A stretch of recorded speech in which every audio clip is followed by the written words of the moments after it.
Армысыз қазақ елі. Бүгін біздің қонақта жас маман Зікірбай Қуаныш Ерғарауылы. Ол Сайман компанияның директорының IT жөніндегі орынбасары. Қуаныш, қош келдіңіз. Енді негізі былай Сайман деген ол белгілі әрі компания, энергетика саласында көп жыл болып істеп жүр. Соның IT жағындағы қандай жетістіктері немесе проблемалары бар? Қазір таңда мысалы Қазақстанда қарастыратын болатын болсақ, бізде бірнеше сала бар, өйткені Сайманның продукциялары, өнімдері электр энергия, газ, су және жылу саласында жұмыс жасаймыз. Сондықтан негізгі жетістік ретінде кететін жайт, бұнда біздің бағдарламалық кешен бар. Санау, яғни өзіміздің қазақтың санау деген сөзден шыққан. Енді ағылшынша брендтеліп санау SaaS деп атадық. Ол бағдарламалық кешенді өзіміздің жеке патентіміз бар. Ол бағдарламалық кешенге.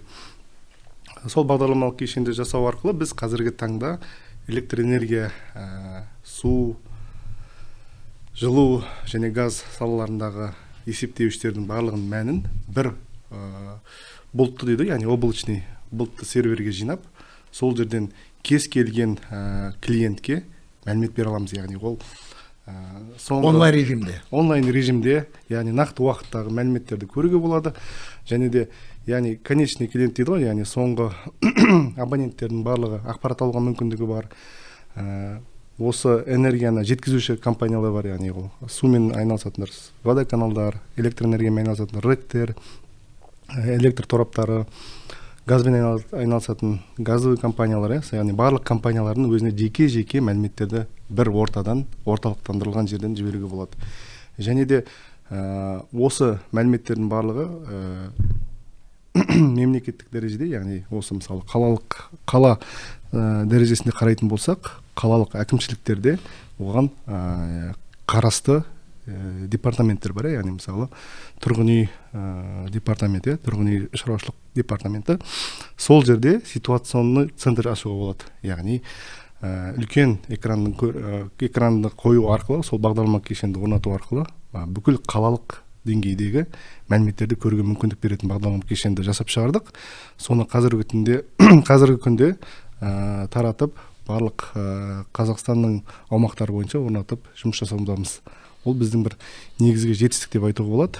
Оның тағы бір артықшылығы, қазір естіп жатқан шығарсыз, осы заман 21 ғасырда ең негізгі мәселелердің бірі мәліметтердің қауіпсіздігі, өйткені әрбір адамның мәліметтерінің қауіпсіздігі. Сол қауіпсіздікке байланысты арнайы органдар бар, яғни департаменттер бар мемлекетте.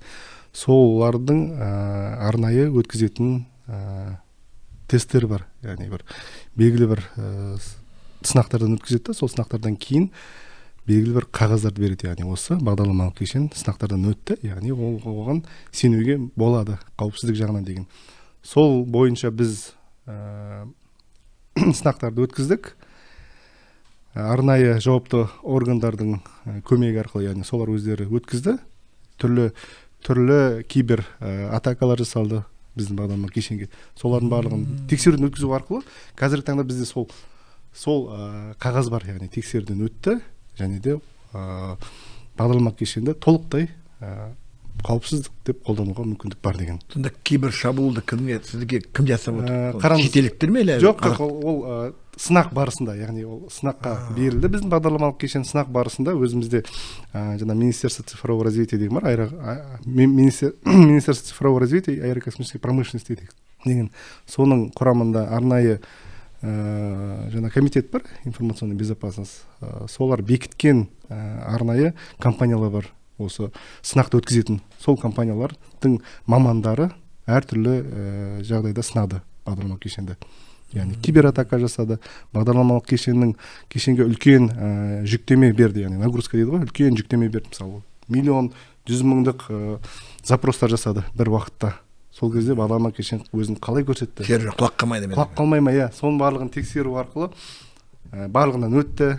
Содан кейін осы сынақтың нәтижесі ретінде бізге сертификат берілді. яғни жалпы сізде IT отделда қанша жұмыс істейді? Біздің IT отделда 10 шақты маман бар. Әрқайсының өзінің негізгі бағыттары бар.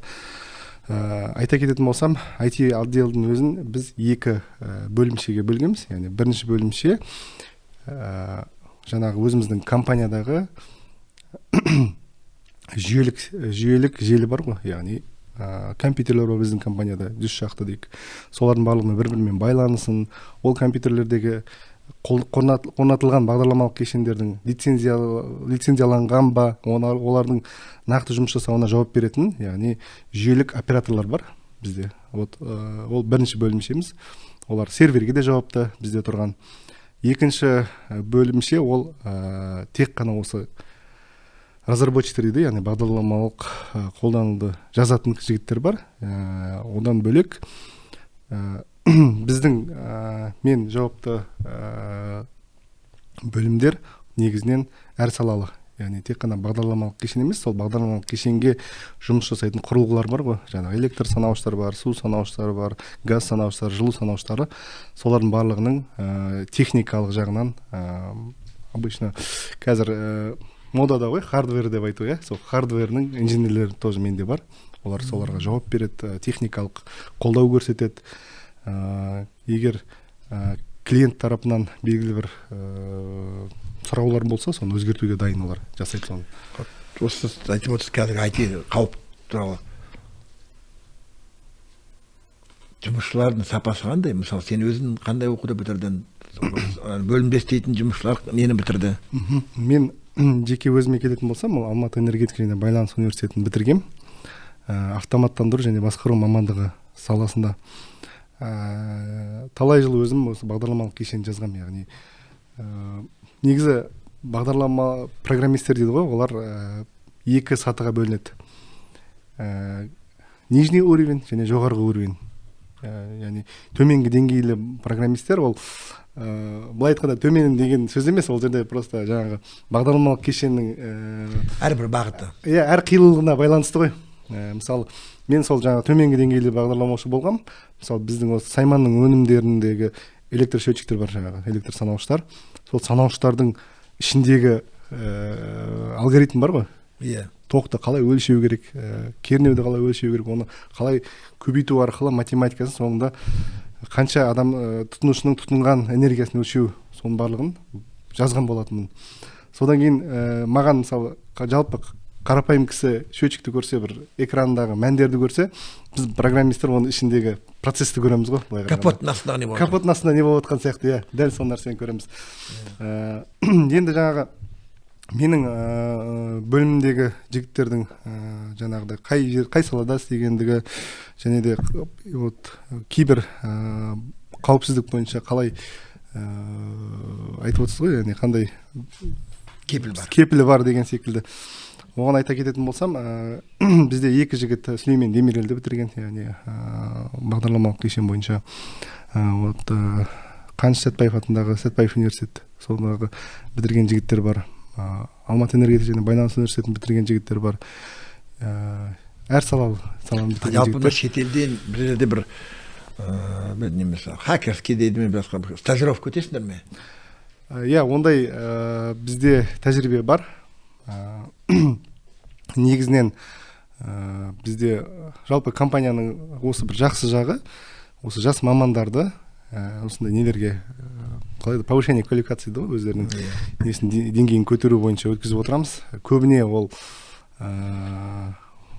Ресейде көп болады осындай іс-шаралар. Сосын қазір Қазақстанда да негізі IT саласында үлкен дамыған, мысалы жаңағы үлкен алпауыттар бар, солардың да өткізетін конференцияларына, семинарларына тұрақты қатысушымыз. Сайман дегенде бәрі біріншіден мына тоқ дейді ғой, электр есептеуішті бәрін соны біледі. Прибор учеты дейді ғой, соны біледі. Ал мысалы мен офиста болғанда үлкен бір нені көрдім. Ауыл шаруашылықта су гидрозатвор дейді ғой, соны өлшейді. Соны таң қалдым. Сіз Сайманда оны бәрін жасайтынына. IT-ді қатысқандай оған. Қалай санайды кубометр? Қараңыз, мен түсіндіріп өтейін. Бұл осы сала негіз біз үшін Сайманның жаңа бағыттарының бірі деп айтайын, осы гидрозатвор саласы.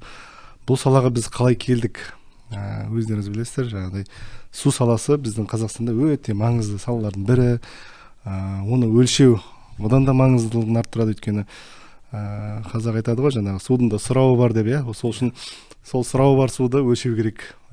Көбіне ол нәрсе бізде екінші планда қалып отырады. Сондықтан осы салаға үлкен мән берілді. Сосын қазіргі таңда кез келген жаңағы хардвер бар ғой, жаңағы темірді бағдарламасыз байланыстыру мүмкін емес, елестету мүмкін емес. Өйткені ол нәрсе ақылды түрде жұмыс жасайтын болса, ол міндетті түрде ол жерде бағдарламалық кешеннің қатысуы бар. Яғни оның ол жерде атқаратын рөлі зор. Осы гидрозатвор бойынша бағытты қазір бастап үлкен жұмыстар атқарудамыз, пилоттық жобалар жасадық. Ол жерде ең маңызды сәт сол суды өлшеу саласы. Өлшеу саласында ультрадыбысты деңгей сенсорлары қолданылады. Солардың математикасын жазамыз.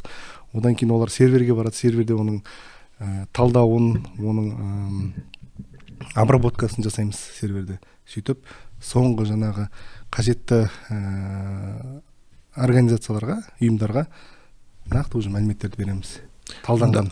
Оны сізге қазір қалай? Товар ретінде да, оны алып жатыр ма? Әлде ауылдағы адамдар білмей ме осы туралы? Сайманосын жасайтын әкімшіліктер, МЧС, осының тағы да басқа фермерлер. Біз қазіргі таңда сол салада үлкен жұмыстар атқарудамыз. Яғни жергілікті атқарушы билікке барып, өзіміздің шешімімізді көрсетіп жатырық. Одан бөлек соған осы ұлттық оператор бар, осы су саласындағы мемлекеттік компаниялар. Соларға да өзіміздің шешімдерімізді ұсынып көрсетіп жатырмыз. Министрліктерге көрсетіп жатырмыз. Жаңағы жасалған пилоттық жобаларды арналардан арнайы сұхбаттар беру арқылы осылай жан-жақты бағытта жүріп жатыр қазір жарнамалар. Бұл сала біздің Қазақстан үшін жаңа салалардың бірі. Өйткені сізде конкурент бар ма Қазақстан ішінде? Осы гидрозатворды кім жасайды? Қазақстанда гидрозатворымыз екіге бөлінеді, жаңағы механический дейді, кәдімгі қарапайым түрі. Ол бойынша бірнеше компаниялар бар Қазақстанда жасайтын. Екінші ол осы ақылды гидрозатворлар, яғни ол өлшеу мүмкіндігі бар, судың деңгейін өлшейді, өзі автоматты түрде ашылып жабылады деген секілді. Бұл сала бойынша бізде қазіргі таңда Қазақстан нарығында шетел компаниялары бар. Яғни отандық компания ретінде. Олардың бағалары қымбат па сіздерге қарағанда, или арзандау ма сіздерге? Бағалары қымбат. Бағалары қымбат. Сол үшін біз өзіміздің отандық өнім ретінде. Демек сіз бір жағынан отан өндіріңіз, екінші жағынан бағаларында халыққа жақынырақ болады. Иә, халыққа қол жетімді. Қол жетімді, иә. Сонда қараңыз, енді қазіргі заманда бүкіл біраз уақыт өтті ғой, күзден бастап тарифтер өсіп жатыр. Бүкіл коммунальный счет деді ғой, соның бәрі коммуналдық есеп келгенде бәрі басын ұстап отырады. Не деген қымбат? Су да қымбаттады, жылу да қымбаттады, свет та қымбаттады, газ да қымбаттады, бәрі қымбаттап баратыр. Сонда сіздің жасап отырған жылу санайтын есептегіштер, газ санайтын есептегіштер, оның қандай әсері бар? Жалпы мынандай ұғым бар, энергосауаттылық дейді. Қазіргі таңда ол өз қарқынды дамуда. Мысалы, біз қарапайым қолданушы ретінде біз барлығымыз көбіне ол нәрсе көп мән бермейміз ғой, жаңағы.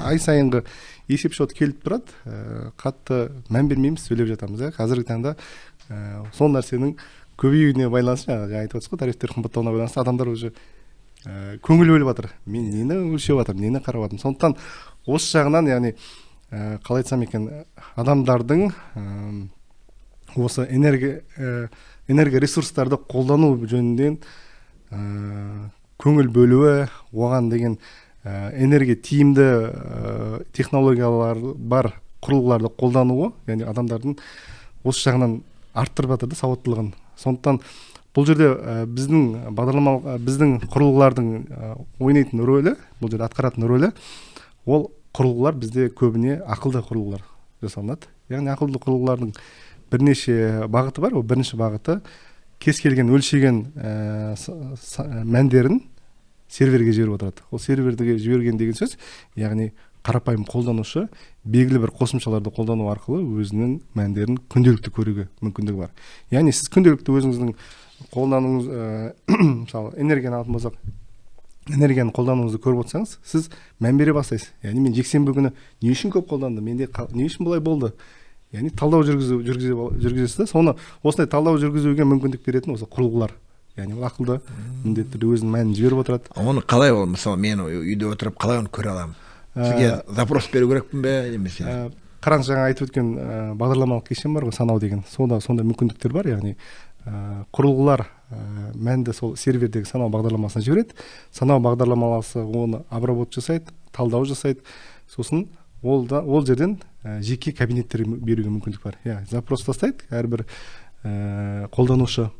Бұл жерде көп жұмыстар негізі осы энергияны, суды, газды тасымалдайтын ұйымдармен бірлесе отырып жасалынатын дүние.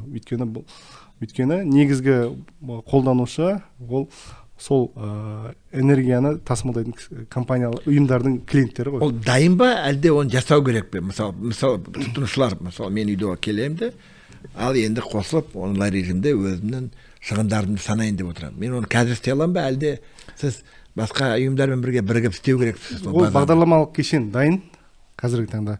Және де бірнеше қалалық аумақтағы осы жаңағы ұйымдар бар ғой, мысалы жылу жайында. Жылу жайындағы ұйымдарда ол бағдарламалық кешен бар қазіргі таңда.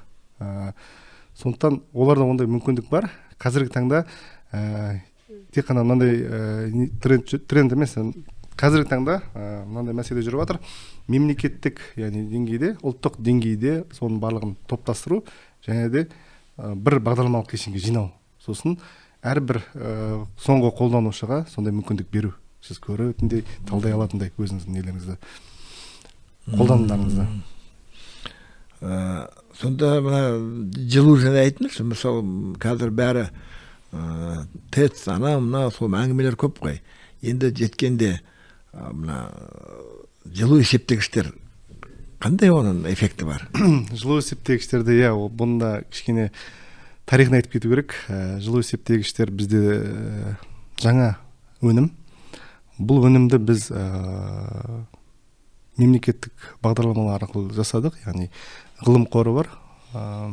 Сол ғылым қорының коммерцияландыру деген бағыттағы гранттары бар. Сол грантқа біз Алматы энергетика және байланыс университетінің ғалымдарымен бірге сол құрылғыны жасап шығардық, сол гранттың аясында.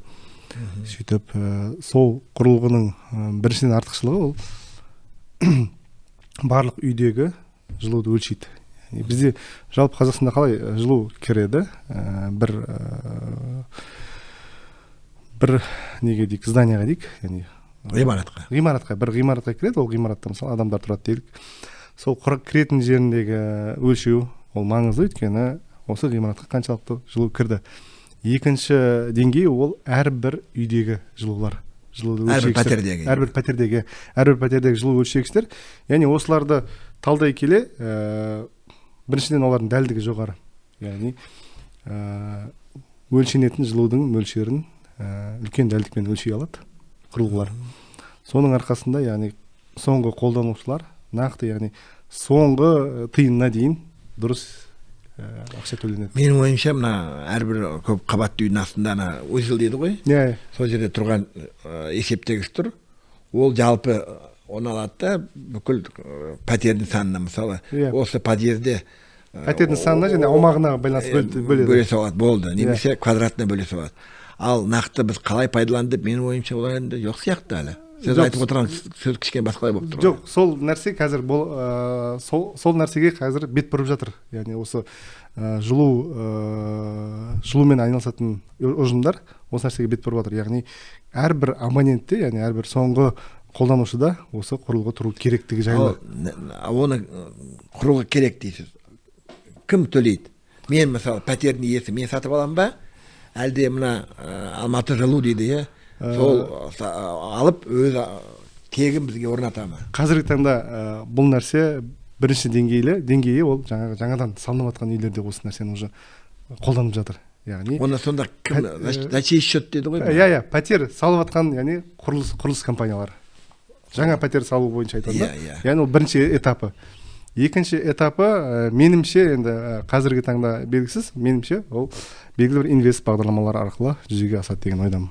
Әрбір соңғы қолданушыларға. Мысалы олай болмаса жеке адам өзі сатып ала ма? Қымбат па? Жеке адам өзі сатып ала алады. Қолжетімді. Қолжетімді. Иә, қолжетімді. Құпия емес пе? Бағасы қандай екен қазір? Бағасы құпия емес. Мен тек қана жаңа айтып өткенде бұл IT саласына жауап бергендіктен коммерция жағына қатты. Жақсы. Енді мына және мамандар туралы айттық. Енді ғылыми жағынан сіз IT мен ғылым қалай сендерде серіктестік болып жатыр? Қараңыз, бізде жаңағы негізі IT деген бізде көбісі қалыптасқан ғой, бір компьютермен байланыстырады ғой. Жалпы IT деген ол ақпаратты және инновациялық технологиялар да. Сондықтан ақпарат технологияларға жаңағы сервер, компьютер, бағдарлама кешендерді жатқызсақ, инновациялық технологияларға ол заманауи белгілі бір ғылыми жетістіктерді айтуға болады. Сол үшін біз шетелдік компаниялардың тәжірибесі секілді бізде отандық, қазақтық, ұлттық болсын Қазақстандағы университеттермен тығыз байланыстамыз. Яғни атап айтатын болсақ, жаңағы Алматы энергетика және байланыс университеті, Сәтбаев атындағы университет және де басқа да университеттермен тығыз байланыстамыз. Олармен бірге ғылыми жұмыстар атқарамыз, патенттер жасаймыз.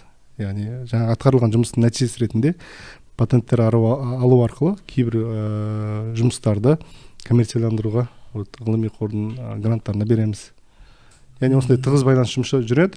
Және де бізде жылда, яғни әр жылда үлкен көлемде студенттер тәжірибе өтеді. Практика дейді ғой олардың. Сол тәжірибе өту барысында біз студенттерді белгілі бір тестілеуден өткіземіз. Тестілеуден өткізу барысында бір өзін жақсы көрсеткен студенттерге біз жұмыс ұсынамыз. Жақсы. Тағы да және ауыз туралы айттық қой, гидроратор туралы. Мына санау irrigation дейді екен, сонда бағдарлама қабылданды, иә? Оның нәтижелері бар ма? Қандай мысалы, мейлі Семей ме, Қызылорда ма, Жамбыл, Тараз ба, олардан келген мына айтады ғой, обратная связь дейді ғой. Қандай нәтиже бар? Қарап отырсыз оны? Санау, жаңа айттым ғой, біздің бағдарламалық кешен, ол модульдерден тұрады, жаңағы осы именно гидрозатвор су саласына байланысты, ауыл шаруашылықтағы су саласына байланыстағы бағыт ол ирригация, irrigation деп атадық. Ол бағдарламалық кешен қазіргі таңда Түркістан облысы, Жетісай ауданы, Жетісай өндірістік учаскесі бар. Сол жердегі К26 каналында қойылып тұр. Осы біздің туған жерінен бастапсыңдар ғой. Иә, туған жерден бастаған себебі ол жерде судың суды өлшеу өте маңызды, өйткені ол жерде қысы жазы су болады каналдарда. Өйткені білесіз, ол жақтың табиғат, климаты жылы, сондықтан қыста да су болады. Яғни көп региондарда бізде қалай вегетационный периодтарда ғана су болады, қалған уақытта су болмайды. Ол жерде қысы жазы су болғандықтан судың қолданушылары өте көп. Сондықтан сол қолданушыларды бірінші сол жақтан өлшеуді бастайық деп бастаған дүниеміз ғой. Жаңағы пилоттық жобамыз болды. Қазір бағдарламалық кешенге мәліметтер жіберіліп жатыр. Екінші жобамыз Шуда болды. Осы Жамбыл облысы, Шу ауданы, сол жерде Тасөткел магистральды каналы бар. Сол каналдың соңғы тармақтарында суды өлшеу құрылғыларын қойып, қазір бағдарламалық кешен осы санау ирригацияға жіберіп жатыр. Қуаныш, енді айтыға айтсақ, осы болашақ 1-2 жылдың ішінде қандай бағыттарды сендер жоспарлап отырсыңдар?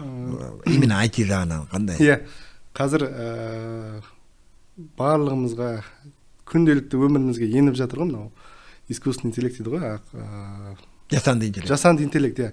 Күнделікті өмірімізге қатты кіріп кетті деп ойлаймын осы жасанды интеллект. Бірақ осы сала бойынша дұрыс қолдана алсақ, осы IT саласында біз үлкен жетістіктерге жетеміз. Соны қазіргі таңда біздің бағдарламалаушылар сол нәрсені терең зерттеуде. Яғни бұл нәрсе мысал мен келтірейін, қандай көмектер беретін. Мысалы жаңа бағдарламалық кешен айттым, бізде бар деп. Соның қолданушысы, сіз мысалы соңғы қолданушы ретінде өзіңіз қолданып отырсыз. Үйіңіздегі жаңағы электріңіз бар, суыңыз бар, газыңыз бар, жылуыңыз бар, барлығын бір бағдарламалық кешенде қарап отырсыз, қосымшада. Ол келеді да сіздің қосымшаңыздағы қолданып жатқан су мөлшерлеріңізге байланысты сізге талдау жасайды ғой. Асхат аға, Асхат мырза, сізге мысалы үйіңіздегі лампалардың несін тексеру керек. Өйткені сізде өлшеу қолдануыңыз көбірек болып жатыр. Мүмкін оның срок годности дейді, яғни мерзімі келген шығар. Немесе сізде әр айда мына күндері суды қолдану көбірек. Соған мән беріңізші деген сияқты сізге қалай айтсам, сізге бір рекомендация беріп отырады ғой. Иә, рекомендация беру арқылы сіздің өміріңізді жеңілдетеді, яғни көп нәрсе. Үйдегі мына бюджетімізді мына экономия жасау. Иә, иә. Ал енді негізгі бүкіл Сайман корпорациясында қандай мына технологиялар басым болып тұр сізге? Сайман компаниясында қазір жалпы бізде қазір бірнеше той, мысалы газ есептегіштер, су есептегіштер, жылу есептегіштер, ыстық су, жылы су, содан кейін электр свет есептегіштер. Соның бағыты қайсысы? Біреу алға кетіп қалды, біреу артта тұр дегендей. Бұл жерде былай айтуға болады, әр саланың өзінің артықшылығы бар да, и өзінің бір ыңғайлылығы бар деп айтайын. Осы технология бойынша мысалы электр санауыштарында ыңғайлылығы ол жерде электр тоғы тұрақты, яғни ол постоянно болады. Тұрақты болғандықтан ол жерде кез келген технологияны қолдануға болады. Мысалы жаңағы мобильді операторлардың технологиясын қолдануға болады. GPRS, 4G, 5G қазіргі таңда, Power Line Communication деген технология бар, яғни осы кәдімгі желі арқылы мәлімет беру. Ешқандай нені құрастырмайық, сетті жасалмайық, желіні жасамайық, осы үйіңіздегі кабельдер арқылы мәлімет жіберу. Және қазір өте тереңнен қолданылып жатыр, өте кеңінен таралған Laravan деген технология бар. Ол ақылды қала технологияларында қолданылатын. Сол технология электр санауыштарында қолданылады. Ал ол су, газға келетін болсақ, ол жерде электр тоғы қол жетімсіз. Өйткені газдың қасында электр тоғын қолдануда ол қауіпті. Сондықтан ол жерде көбіне электр энергиясын үнемдейтін технологиялар қолданылады. Яғни ол жерде біз мобильді оператор қолданатын 4G технологиясын қолдану ол жерде тиімсіз. Сондықтан радио, Laravan технологиялары қатты қолданылады. Сондықтан айтайын дегенім, біздің кез келген электр санауыш болсын, газ, жылу, су санауыштар болсын, барлығында соңғы технологиялар, соңғы байланыс технологиялары қолданылады, бірақ әрқайсының өзінің саласына байланысты таңдалады. Локализация мен өсімді қамтамасыз ету үшін қандай мына қадамдар жасап жатсыңдар? Яғни өзіміздегі өнімнің қалай қазақстандық өзіміздің өнімнің және қазақстандық қалай отан өндірушілер. Иә, отандық емес, айтайын деген біздің участие дейді, біздің қатысымыз. Иә, біздің қазақстандық үлесін көбейту үшін, яғни қазақстандық үлесін көбейту үшін біз қазіргі таңда көбіне технологиялардың көбісін біз өзімізде жасауға, сол жасау мәселесін қарастырып жатырмық, және жасап та жатырмық. Яғни көбіне мысалы құрылғы ол былай қарағанда платадан тұрады, белгілі бір компоненттерден тұрады, пластик немесе темір корпустарынан тұрады дегенде. Бірақ оның ең негізгі бөлімі ол жаңа оның миындағы бағдарламалық кешен ғой. Соны қалай жұмыс істеу үшін. Сол бағдарламалық кешеннің барлығын біз өзімізде жасаймыз қазіргі таңда. Сіз Сайманда неше жыл болды істегеніңіз? Мен Сайманда 12 жыл. 12 жыл. 12 жыл жұмыс өтілдім. Университет бітіргеннен кейін. Иә, университет бітіргелі осы Саймандамын. Керемет. Кезінде мына Жапон елінде мына Toyota естігем. Жапонның мысалы азаматтарында миында сонда ұғым бар да, бір корпорация келдім бе, анау 70-80 жасында сол корпорациядан ана зейнетақы шығады. Зейнетке шығады. Сонда Қазақстанда өкінішке орай жастар жиі жұмыс ауыстырады да. Сенікі молодец, 12 жыл деген бір жерде істеп отырсың. Сонда Сайман корпорация сенің өмірінде қандай мағына? Саған жеке адам ретінде. Бұл жерде жаңа сіздің айтқан сөзіңізге кішкене қосымша айтып өтейін да. Не үшін бұл 12 жыл осы жерде қалып жұмыс жасап жатыр, еңбек өтілім осындай десеңіз, жаңағы инновациялық технологиялар бөлімінде жұмыс жасадым көбіне. Ол жердегі жұмыс өте қызық, өйткені сіз күніге бір жаңа нәрсемен танысасыз, жаңа технологиялармен танысасыз. Яғни сіздің осы технологиялар бойынша өзіңізді дамыту саласынан өте үлкен көмегі зор. Сондықтан былай айтқанда сіздің жасап жатқан жұмысыңыздың нәтижесін көресіз ол жерде. Тек қана жалақы емес. Тек қана жалақы емес, яғни осы технологиялармен жұмыс жасау өте қызық. Сондықтан бізде қазір бөлімшелерде 95% жастар. Онда міне біз тәуелсіздік дейміз ғой. Егемендік дейміз, тәуелсіздік дейміз. Ол тыңдап отырып, ойлап отырмын да. Онда жақында Жанат Ақжанов сіздің директор ғой. Сонымен біз сұхбат алғанда ол осыны айтты да. Ол Қазақстанда Сайман корпорация бар болуы, ол ұлттық қауіпсіздікке үлкен бір әсер етеді деп. Демек, біз ешқандай бір шетелдік есептегіштерден тәуелді болмай, өзіміздің отандық өндірісіміз бар болғанда үлкен бір жақсы нәрсе деп айтып отыр. Осы жағынан сен қандай комментарий бере аласың?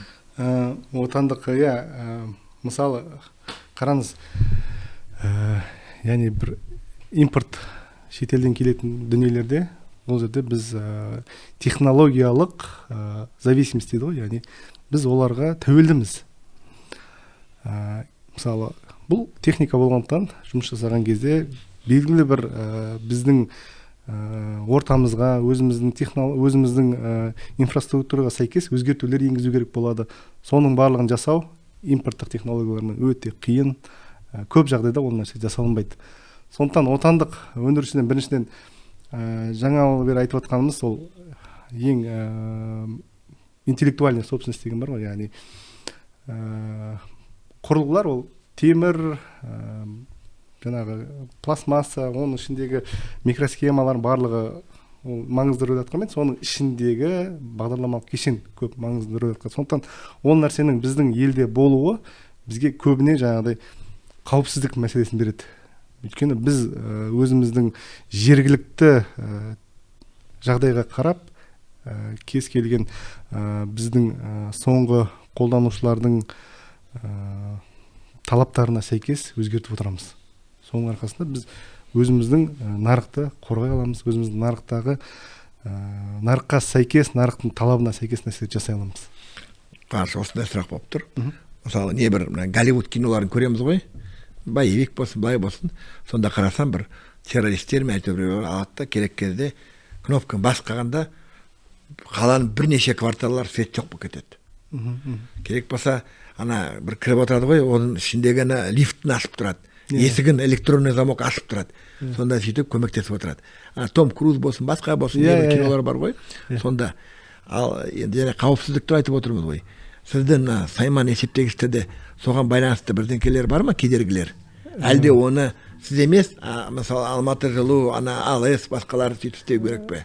Қараңыз, бұл жерде біз өзіміздің құрылғыларды шығарамыз ғой, өйткені біздің құрылғылар 3 этаптан тұрады. Бірінші, соңғы құрылғы ол электр санауыштар дейік. Екінші деңгей ол сол санауыштардан жинайтын белгілі бір контроллер, концентратор немесе базалық станция.